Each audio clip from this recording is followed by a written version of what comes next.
The only thing I could think of for an intro was singing Godsmack's Voodoo for my Voodoo Ranger episode, and I'm not going to do that. So let's just get on with the show. This is Beer in Front, part of the Odd Pods Media Network. Sometimes the beer in front of you is the best one yet. I'll talk about some old school beers that maybe you've forgotten about, some new beers that have the potential to be a classic. I'll also talk to various people around the beer world and get their stories all about beer. That's Beer in Front, and it's coming up now. Welcome to the September 18th edition of Beer in Front. I'm your host, Dave Zalatoris, and Beer in Front is a proud member of the Odd Pods Media Network. This week, I'm going to be talking about Voodoo Ranger and how that has taken over the shelves in any grocery store, liquor store, gas station you go to. You can't go into one of those places without seeing a ton of Voodoo Ranger. So I'm going to talk about that later on in the show, and I'm going to have a couple different variants of Voodoo Ranger. If you listened to the show a couple weeks ago, you'll know I was on Pops on Hops. You're going to have to go check their podcast out because they released the edition that I was on, and we were talking about the great album Smithereens 11. So I'll include their link in the show notes, but definitely check out Barry and Abigail over at Pops on Hops. Oktoberfest is in full swing right now in Munich, and I know I have a couple people listening in Germany. So if you're one of those people and you went to Oktoberfest, get a hold of me. I want to hear all about it. Speaking of big beer fests, this weekend coming up is the Great American Beer Festival, and I have a correspondent. I'm going to have my friend DT over at Space Castle. He's going, and I'll get together with him, maybe sometime next week, and we'll record a segment on the Great American Beer Festival. Grandpa Beer sent me a suggestion on the Beer in Front email hotline. You can too if you want to email me, dave@beerinfront.com. You could also find me on all the social media channels at Beer in Front. I have a Discord server too. If you're interested, let me know. I'll hook you up with the link. I'm all over the place. But seriously, if you have any show ideas, feel free to reach out. And I'm curious, let me know if there's a beer you want me to try or whatever. Also, if you could let me know, where are you listening to this podcast?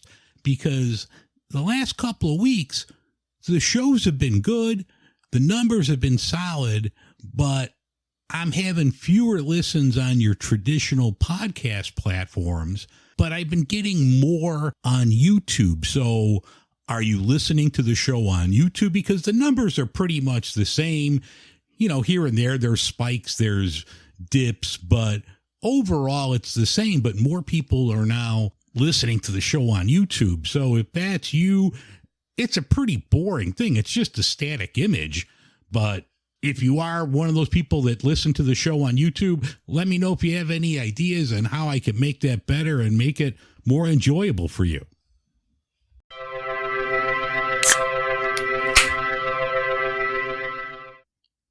In beer news this week, if you listen to the show for a long time, and thank you, but you'll know I'm a huge baseball fan. And earlier this year, Shohei Ohtani of the California Angels. I'm an old school guy. They'll always be the California Angels to me. But Shohei Ohtani hit this ball, and it was foul by just like a tick, but busted up a video board, and Coors Light had a commemorative can, and it was like all pixelated with like where the ball would have hit the video board and knocked out, and it looks really cool.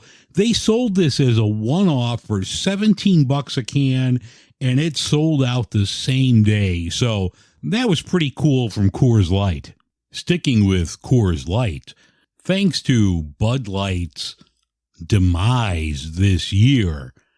Coors Light and Miller Lite, they're all owned by Molson Coors. Their last quarter was, according to their representative, the single best quarter in the company's history.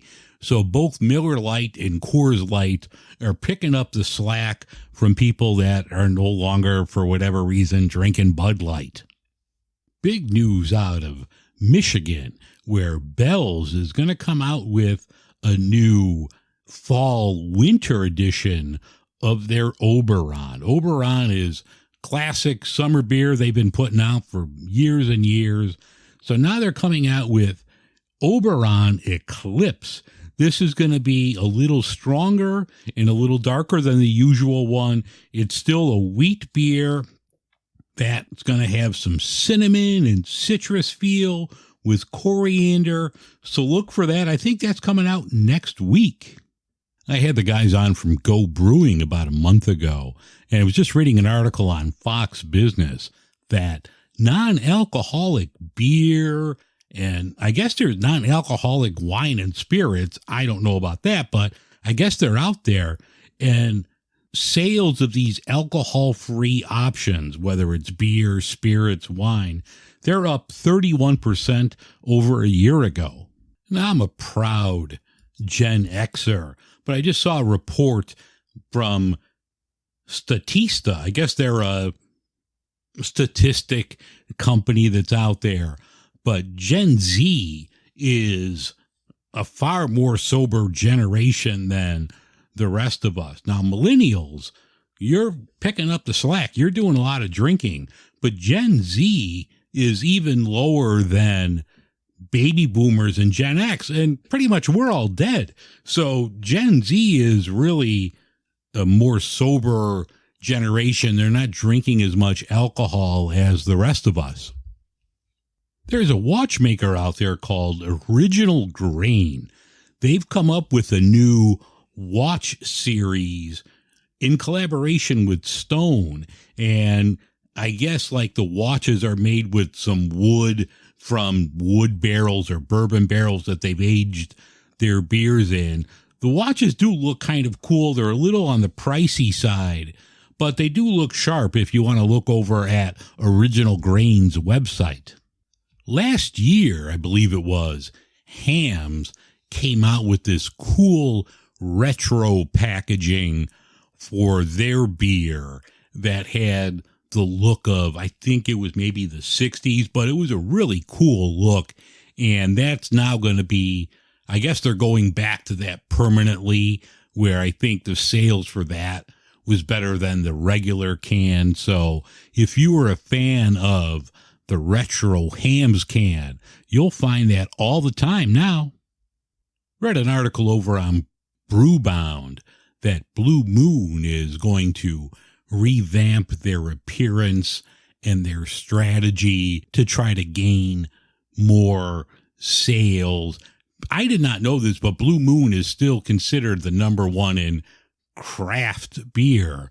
But yeah, they're going to redo their whole visuals and strategy to try to get some more people to drink them. They're going to try to attract more younger people that I mentioned earlier on this, that, you know, more Gen Z people aren't drinking as much alcohol. So they have a non-alcoholic Blue Moon, so they're going to be focusing on that as well. AB InBev's Goose Island is coming out with a new IPA called Lost Palate. This is going to have mango and cinnamon.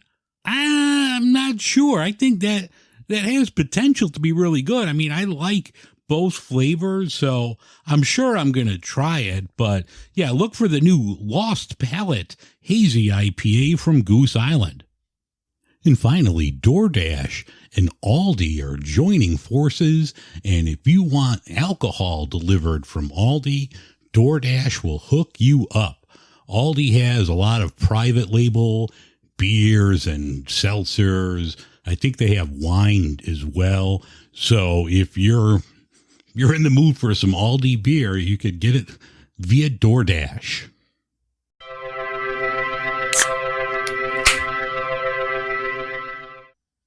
There is no escaping Voodoo Ranger when you run out looking for beer. My local grocery store sells 5 different variants, a variety mix 12-pack, and 3 different 19.2 ounce of those stovepipe solo cans. And I'm sure you could find it in any convenience store or gas station that carries craft beer. Voodoo Ranger came out from New Belgium back in 2017, and it was a revamp of their Ranger IPA line. That lasted a couple years. I don't remember it ever doing well. I think it came out in like 2009, 2010. Voodoo Ranger, it's such a popular brand that it has its own website outside of the parent New Belgium one.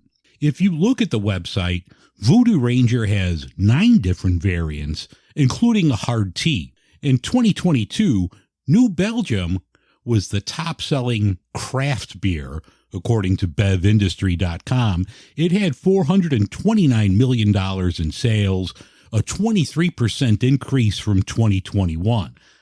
Voodoo Ranger was a considerable part of that. How did Voodoo Ranger take over the beer aisle? They have 5 of the top 30 craft beer slots, according to Circana. New Belgium also acquired earlier this year, to focus on Voodoo Ranger, the production facility from Constellation Brands built in Virginia for Ballast Point back in 2017. The Voodoo Ranger character on every can, I guess, appeals to a younger social media audience that helps to create a buzz. New Belgium is also distributed nationwide, so I think that helps too. And we all know IPAs and hazy IPAs have paid the light bill for many breweries, so I guess having a line that's exclusive to that is a huge help. The price point here locally in Chicago is between $10 and $11 a 6-pack, so it's a little less, if not the same as, say, a comparable local one for me would be like Revolution Anti-Hero here. I've noticed that the grocery store and the main liquor store chain usually have promos on a 12-pack, so the price is lower than, say, a comparable local craft IPA if someone's just looking at the cost per beer. Remember Rebel IPA from Boston Beer? It came out in, I think, 2014. They tried different variants. I know they had a grapefruit and a session. They wound up having to change the original recipe and faded away. There's not even any, you can't even find it on the Sam Adams website anymore, Boston Beer. They threw a shit ton of money into that line with ads everywhere. I remember radio commercials, TV commercials, I think. They threw a ton of money into Rebel IPA, and it only came out 3 years before Voodoo Ranger. I wonder if Rebel would have had success today if they played the long game with it. It's been a while since I've been at a regular bar or restaurant with many tap handles. I'm usually at a tap room that just focuses on, that brewery stuff, but I don't recall ever seeing Voodoo Ranger on tap. I'm guessing the majority of sales are in the retail market. But how does the beer taste? That's the most important part. I grabbed a mixed case at Costco featuring 4 different ones. The regular Voodoo Ranger IPA, the Haze Glare, the Ranger Cashmere, and the Experimental IPA. I'm going to have each of them on the show, and I'll give a review later.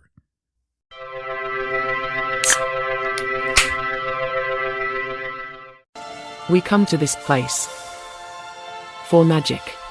We listen to Married with Television to laugh, to cringe, to care. Because we need that. All of us. Medically dangerous amounts of TV and movies. Somehow, dad jokes feel funny in a podcast like this. Our hosts feel like the mediocre part of us. And the banter makes them feel surprisingly tolerable. Because here, they are. Married with Television. We make a pretty good podcast. All right, now I'm going to have the original Voodoo Ranger. This is an IPA, has 7% ABV, 50 IBUs, and I'm guessing this is more old school West Coast. I haven't cracked it open yet. They use Amarillo, Cascade, Mosaic, Chinook, HBC, Strata, and Citra hops here. So let's crack open the original Voodoo Ranger IPA.